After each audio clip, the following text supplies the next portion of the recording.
Salut les amis, j'espère que vous allez bien, c'est donc le journal du Mercato, et donc au programme de l'émission d'aujourd'hui, on parlera des Girondins de Bordeaux avec la bombe Payet. On ira ensuite voir Wendel du Paris Saint-Germain, l'Olympique Marseille, on fera un gros point Mercato, le Real Madrid qui a priori a misé pour une personne, vous direz lequel, et enfin vous le savez c'est le dernier jour pour que les clubs de Serie A recrutent. Quels ont été les derniers transferts, on en parle en fin d'émission.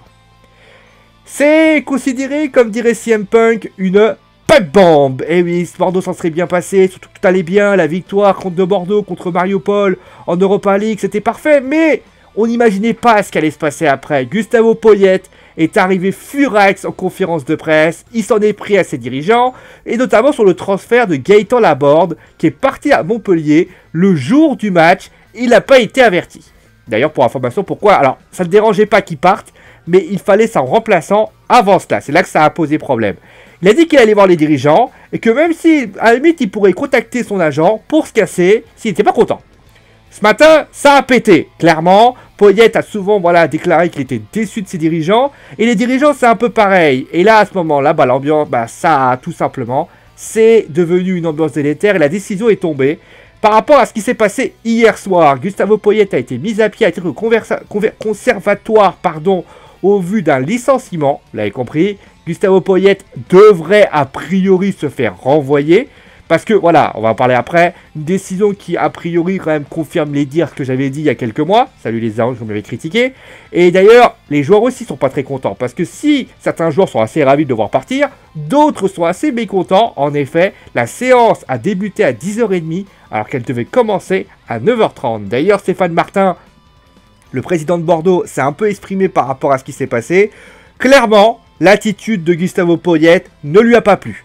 Et là, il a voulu calmer le jeu. Il a quand même dit, bon, écoute, voilà, c'est un truc. Ça ne veut pas dire qu'il a été viré. Mais a priori, ça semble compliqué. Les Bordelais semblent directement se diriger vers un ancien de la maison, Jocelyn Gourvenec, qui pourrait donc faire son retour à Bordeaux. On passe maintenant au Paris Saint-Germain. Le Paris Saint-Germain qui est toujours sur la piste Wendel. Alors, vous inquiétez pas, les paris parisiens, le joueur est d'accord pour venir au PSG. Maintenant, c'est le Bayern qu'il faut convaincre. Et clairement, 30 millions d'euros, c'était hier. Maintenant, c'est 45 millions d'euros.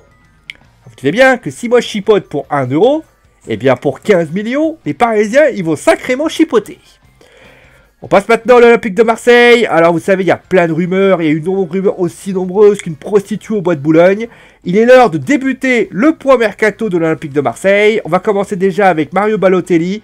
Clairement, cette journée est décisive. Les Niçois seraient prêts à le laisser pour 4,5 millions d'euros. Le club phocéen serait d'accord. S'il n'y a pas, c'est terminé. Voilà, c'est clairement ça. On était d'ailleurs aussi que pour Zaza, c'est fini. Il a signé au Torino.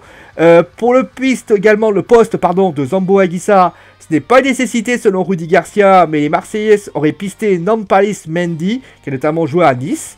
Le joueur serait intéressé, reste à voir si Leicester demanderait. Mais n'ayant peu de temps de jeu, ça m'étonnerait que ce soit si cher que ça. En parlant justement des attaquants, il y a également un autre attaquant qui a été nominé. Alors je vais vous donner le nom, c'est Neman Radošnik, qui est un joueur de l'Étoile Rouge de Belgrade. 10 millions d'euros, et c'est parfait. Voilà, c'est tout ce que j'ai à dire.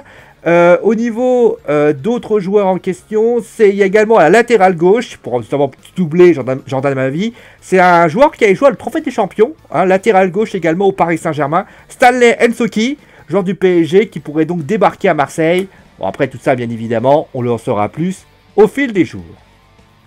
Alors que le Real Madrid cherche désespérément le successeur de Cristiano Ronaldo, le quotidien Sport va balancer une énorme pipe bombe. Il vient d'annoncer une rumeur totalement folle. Le Real Madrid serait prêt à dépenser 300 millions d'euros direct cash pour avoir Neymar. Selon ce même quotidien, le club madrilène miserait sur une éventuelle sanction de l'UEFA pour faire plier le Paris Saint-Germain. Et en matière de sanctions, les Madrilènes sont plutôt forts en ce moment, puisque Luka Modric, qui a été pisté par l'Inter, pourrait être descendu pour le club italien. En effet, le Real serait prêt à aller vers la FIFA pour exiger des sanctions pour avoir discuté avec le joueur avant le club. Une chose qui arrive de temps en temps, demander notamment à certains grands clubs, ça se fait déjà. Bon, en tout cas, Lopetegui, lui, verrait une autre opportunité un peu moins chère. Rodrigo de Valence, il l'a rencontré, le connaît en sélection. La somme serait de 80 millions. Pas mal, hein, c'est un peu moins cher. Et donc on va terminer maintenant avec la Serie A. On a donc Claudio Marchisio qui a résilié son contrat avec la Juve. Monaco est sur lui. On a Simone Zaza, je l'ai dit tout à l'heure, qui était pisté par Marseille, qui a finalement signé au Torino. Kofi Gigi est prêté au Torino également avec une option d'achat. Carlos Bacca part à Villarreal et Gianluca Lapadula signe aussi au Genoa. Donc vous savez, il y a les 2 joueurs qui étaient partis là, que j'avais annoncé hier, bah, les autres sont revenus. Miralem Pjanic devrait prolonger avec la Juve. Et si la Roma se veut prudent, c'est-à-dire que je vous dis, il reste encore beaucoup d'heures pour faire signer des joueurs, Maxime Godalon pourrait lui être prêté à Séville. Du côté de français, Gaëtan Laborde, vous l'avez dit, hein, a signé à Montpellier. Lionel Carroll a signé à Strasbourg. Et Stéphane Mbia, alors Stéphane Mbia signe à Toulouse. Et Hamza Mendil a signé lui et parti du côté de Schalke 04. Voilà, c'était assez clair, journal du mercato assez long, mais vous en doutez bien, il y a beaucoup d'actualités. Je vous rappelle ce soir, le Wrestling Show SummerSlam pour tous les fans de foot, tous les fans de catch. D'ici là, portez-vous bien, gros bisous tout le monde, et à la prochaine!